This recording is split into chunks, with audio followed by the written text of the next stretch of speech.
हुनगुन के कांग्रेस एमएलए विजयानंद काशपनवर ने टीपू सुल्तान की यौम पैदाइश बड़े पैमाने पर मनाई। इस मर्तबा टीपू सुल्तान की जयंती को बहुत ही कम लोगों ने मनाया है। इसके बावजूद कांग्रेस के एमएलए ने खुलकर टीपू सुल्तान की जयंती को मनाया। न सिर्फ जुलूस निकाला बल्कि बड़े पैमाने पर खिताबात का सिलसिला भी रखा। टीपू सुल्तान की मोहब्बत में एमएलए विजयानंद काशपनवर ने ठुमके भी लगाए। इस इजलास में तहरीक-ए-खुदादाद तंजीम के सदर साहबजादा मंसूर अली को भी बुलाया गया था और इन्हें तहनीत भी पेश की गई।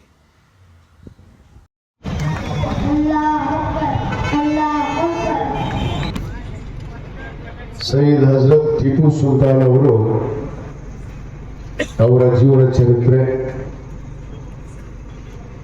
ಈ ದೇಶಕ್ಕಾಗಿ ತಮ್ಮ ಕುಟುಂಬದ ಸದಸ್ಯರನ್ನೇ ತ್ಯಾಗ ಮಾಡಿ